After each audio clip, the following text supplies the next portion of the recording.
melihat bahwa jamaah sudah penuh, masjid itu sudah penuh.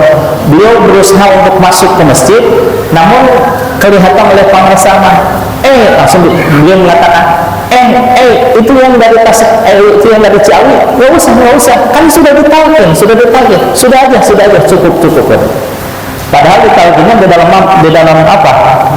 Di dalam mimpi, tapi itu kenyataan bahwa benar itu adalah talqin dari penguasa abah. Beliau pun merasa keramat, subhanallah, kirain mimpi, tapi ternyata penguasa abah besoknya pas manakiban menyatakan bahwa itu adalah benar, bahwa engkau sudah ditalqin. Sudah aja ditalqin mah cukup satu kali, zikirnya itu yang berkali-kali. Bapak Ibu hadirin jamaah sekalian, ada beberapa kesaksian dari orang-orang yang merasa nikmat untuk memiliki mursyid.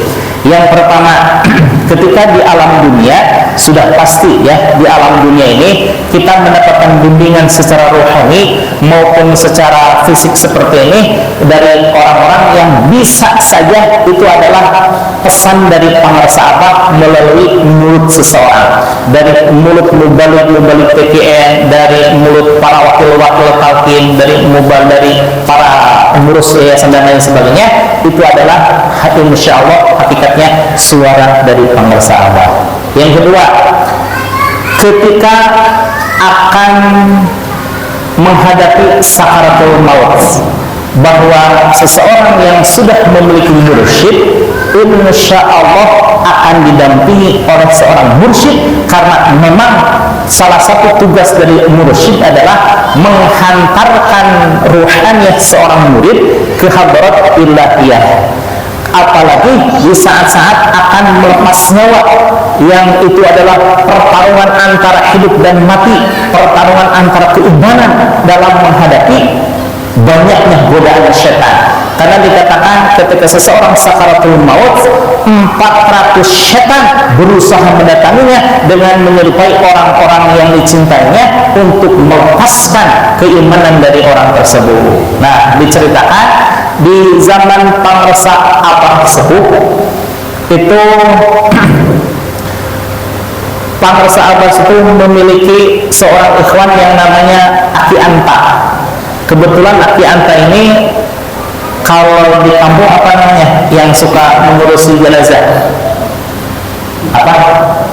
Amil ya, Amil, betul ya. Nah, Kiai Anta ada orang yang meninggal, diantarkan pokoknya seberesnya gitu ya. Cuma pas beliau mengantarkan seseorang, pas saat itu pula ayahanda yang meninggal dunia. Subhanallah, kebayang atau ibu ya, kita ngurus orang lain sementara ayahanda kita sendiri tidak bisa diurus. Wah, gelisah, menangis, menyesal dan lain sebagainya. Tiba-tiba ada surat dari penguasa abah Anom. Penguasa abah Anom melalui penguasa abah Nur Anom. Penguasa Nur Anom itu adik dari penguasa abah Anom. Suratnya singkat tapi membuat dia bahagia. Apa itu? Mang Anta katanya, tong salempang tong hariwang, bapak anjeun tos dijemput ku mursyidna. Kalau boleh saya terjemahkan, Ki Anta, jangan khawatir, sudah ayahmu sudah diantarkan oleh mursyidnya. Siapa mursyidnya? Abah sepuh penguasa abah Anom ini waktu masih muda gitu ya.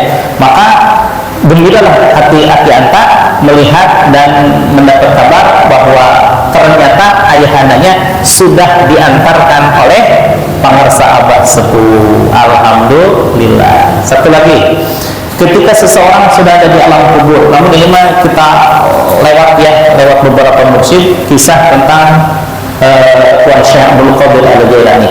Dikabarkan di antara murid-murid Tuan Syekh ada seseorang yang tidak alim karena memang jarang-jarang untuk ngaji dan baru masuk Islam. Kemudian singkat cerita, dikuburlah beliau dengan pemahaman Islam gitu ya.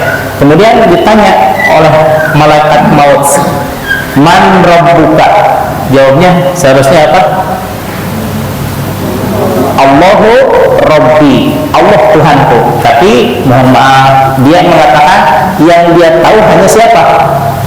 Tuan Syekh Abdul Qadir. Kata malaikat, man rabbuka? Syekh Abdul Qadir, katanya. Itu jawaban musyrik apa jawaban tauhid?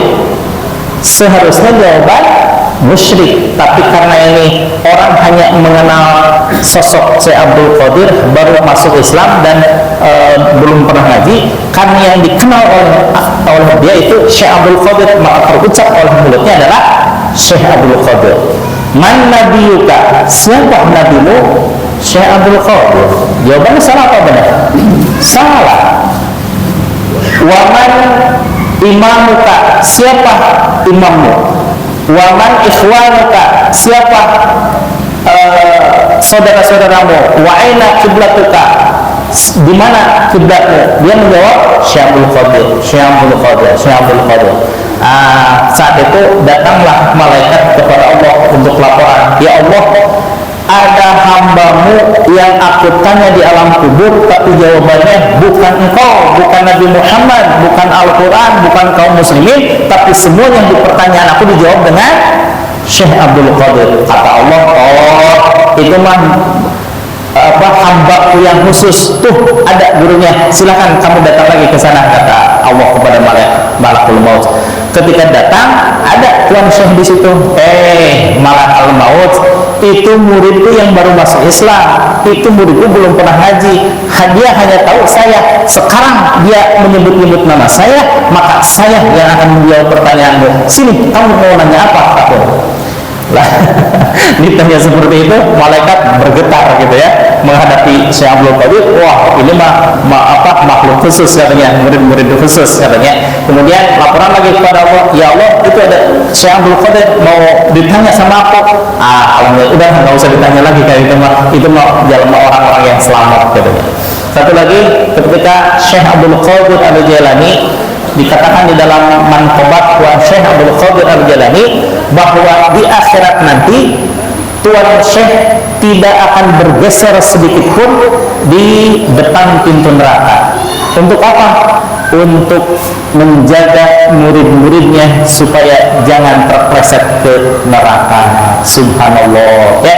Di antara sekian banyak ulama yang berani untuk bertanggung jawab kepada murid-muridnya sampai ke akhirat nanti, sampai di alam kubur, sampai di pintu neraka, hanya Tuan Syekh Abdul Qadir Al-Jailani. Subhanallah. Alhamdulillah, ibu hadirin jemaah sekalian, kita sudah dipertemukan oleh Allah dengan wali yang berkedudukan sebagai wali yang mursyidah. Mudah-mudahan selamanya kita mendapatkan bimbingan beliau, selamanya kita mendapatkan keselamatan dunia dan akhirat. Wallahu muwaffiq ila aqwamit thoriq. Wassalamualaikum warahmatullahi wabarakatuh.